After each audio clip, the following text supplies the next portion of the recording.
ఫిబ్రవరిలో జరిగే assembly budget సమావేశాలలో ఆశా వర్కర్లకు రాష్ట్ర ప్రభుత్వం 18,000 ఫిక్స్డ్ వేతనం నిర్ణయించాలని మాజీ ఎమ్మెల్యే జూలకంటి రంగారెడ్డి కోరారు. పీఎఫ్, ఈఎస్ఐ ఉద్యోగ భద్రత కల్పించాలని, లేదంటే ఆశాలు సమ్మెకు సిద్ధమవుతారని ప్రభుత్వాన్ని హెచ్చరించారు. బుధవారం ఆశా వర్కర్ల సమస్యల పరిష్కారం కోసం రాష్ట్ర వ్యాప్తంగా డిసెంబర్ 15 నుండి 31వ తేదీ వరకు నిర్వహించే రాష్ట్ర బస్సు జాథా నల్గొండకు చేరుకుంది. ఈ సందర్భంగా జాతకు బతుకమ్మల బోనాలతో ఆశా వర్కర్లు, సిఐటియు నాయకులు ఘనంగా స్వాగతం పలికారు. అనంతరం ఎస్బీఆర్ ఫంక్షన్ హాల్లో డి మహేశ్వరి అధ్యక్షతన సభ జరిగింది.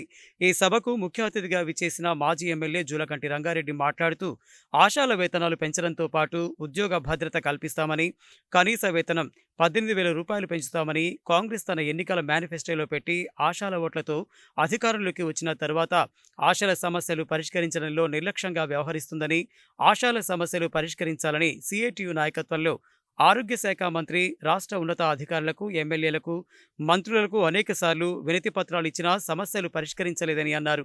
బస్సు జాథా రథసారథి యూనియన్ రాష్ట్ర అధ్యక్షురాలు పి జయలక్ష్మి, సిఐటియు రాష్ట్ర ఉపాధ్యక్షులు తుమ్మల వీరారెడ్డిలు మాట్లాడుతూ ఎన్హెచ్ఎం స్కీమ్లో భాగంగా గత 19 సంవత్సరాల నుండి రాష్ట్రంలో ఆశా వర్కర్లు పనిచేస్తున్నారని, వీరంతా బడుగు బలహీన వర్గాలకు చెందిన మహిళలు. రాత్రనక పగలనక ఉదయం నుండి రాత్రి వరకు నిరంతరం ప్రజలకు ఆరోగ్య సేవలు అందిస్తున్నారని చెప్పారు.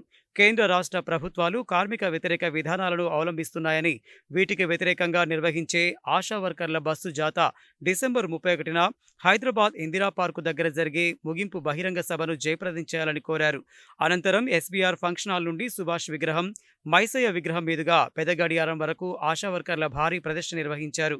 ఆశా వర్కర్ల బస్సు జాథాలో రాష్ట్ర ప్రధాన కార్యదర్శి ఆర్ నీలాదేవి, రాష్ట్ర కోశాధికారి గంగమణి, రాష్ట్ర ఉపాధ్యక్షులు ఆర్ సాధన, రాష్ట్ర సహాయ కార్యదర్శి సునీత, పద్మ, బాలమణి ఉండగా ఈ కార్యక్రమంలో సిఐటియు జిల్లా అధ్యక్షులు చిన్నపాక లక్ష్మీనారాయణ, ఆశా యూనియన్ జిల్లా కార్యదర్శి టి వెంకటమ్మ, సిఐటియు జిల్లా సహాయ కార్యదర్శులు దండంపల్లి సత్తయ్య, ఏర్పుల యాదయ్య, ఐద్వా జిల్లా ఉపాధ్యక్షురాలు తుమ్మల పద్మ, ప్రజానాట్య మండలి జిల్లా అధ్యక్ష కార్యదర్శులు నాంపల్లి చంద్రమౌళి, కుమ్మరి శంకర్, సిఐటియు జిల్లా కమిటీ సభ్యులు పెంజర్ల సైదులు, దయానంద్, అద్దంకి నరసింహ, భీమగాని గణేష్, పోలి సత్యనారాయణ, వరికుప్పల ముత్యాలు, అవట రవీందర్ తదితరులు పాల్గొన్నారు. కేంద్ర ప్రభుత్వం తండ్రి అయితే రాష్ట్ర ప్రభుత్వం తల్లి లాంటిది. ఈ రెండు ప్రభుత్వాలు తీసుకునే నిర్ణయాలపైనే మీ భవిష్యత్ ఆధారపడుతుంది. 60% కేంద్రం నిధులు ఇవ్వాలి. మీకు ఇచ్చే జీతంలో 60% వాళ్ళు ఇస్తే 40% రాష్ట్రం ఇవ్వాలి. మిమ్మల్ని నియమించినప్పుడు వాళ్ళు పెట్టుకున్నటువంటి పద్ధతి అది. ఆశా వర్కర్స్ గ్రామీణ ప్రాంతాల్లో పేద ప్రజలకు, పేద కుటుంబాలు ఉన్నటువంటి పిల్లలకు కానీ, మహిళలకు కానీ, గర్భిణీ స్త్రీలకు కానీ వాళ్ళు ఆరోగ్యంగా ఉండకపోవటానికి, తర్వాత ఏంటంటే బిడ్డల్ని ఆరోగ్యంగా కనకపోవటానికి, వాళ్ళకి సరైనటువంటి వైద్యం లేక, సరైనటువంటి ఆహారం లేక, సరైన నీళ్ళు లేక, వాటి పట్ల అవగాహన లేక బలహీనంగా పుడుతూ ఉన్నారు. తల్లులు కూడా బలహీన పడుతూ ఉన్నారు. కొంతమంది చనిపోతూ ఉన్నారు. వాళ్ళకి అవగాహన కల్పించాలి. వాళ్ళ ఆరోగ్యం ఉండాలంటే మనం కొన్ని పనులు చేయాలి, వీళ్ళతో చేయించాలనే ఉద్దేశంతో ఈ ఆశా వర్కర్స్ కావాలని చెప్పేసి నియమించడం అనేది జరిగింది.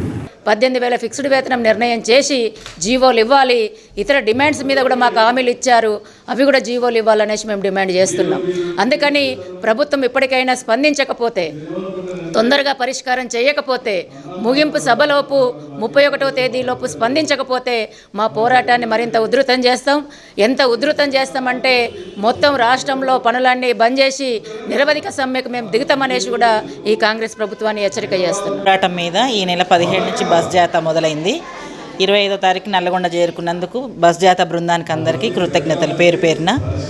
ఇప్పటికైనా ప్రభుత్వం స్పందించి ఈ విధంగానైనా మేము కోరినటువంటి మా ఫిక్స్డ్ వేతనాన్ని మాకు ఇవ్వాలని మేము ప్రభుత్వాన్ని కోరుకుంటున్నాం. లేదంటే మా రాష్ట్ర అధ్యక్షురాలు చెప్పిన విధంగానే మేము వాళ్ళ నాయకత్వంలో సమ్మెకు దిగడానికి కూడా సిద్ధంగా ఉన్నామని తెలియజేస్తాం. 9 సంవత్సరాలుగా ఆశా వర్కర్గా పనిచేస్తున్నాం. అందరికీ ఏజ్ అయిపోతుంది కానీ మాకైతే జీతాలు వస్తలేవు. కనీసం టీఆర్ఎస్ ప్రభుత్వం ఉన్నప్పుడు కూడా 10 సంవత్సరాలు మాకేం చేయలేకపోయింది. కనీసం ఈ ప్రభుత్వం వచ్చినాక చేసేది ఏమనంటే ఈ ప్రభుత్వం కూడా చేయలేకపోతుంది. మేము సిఐటి నుంచి వెళ్ళి ఎన్నో పోరాటాలు చేస్తున్నాం. ఆ పోరాటాలంగానే ఈ బస్సు జాత అనేది ఈ నెల 15 నుంచి స్టార్ట్ అయింది, 31 వరకు ముగిస్తుంది. మాకు ఈ ఫిబ్రవరి అసెంబ్లీ సమావేశాలలో 18,000 ఫిక్స్డ్ వేతనం చేయాలి. చేయకుంటే రాష్ట్ర ప్రభుత్వం మీద కేంద్ర ప్రభుత్వం ఇంకా ఈ సిఐటి అండతోటి మరి ఇది ఒక్కటే కాదు, బస్ యాత్ర కాదు, ఇంకెన్నో పోరాటాలు చేసాం. అవసరమైతే గతంలో 106 రోజులు సమ్మె చేసినాం.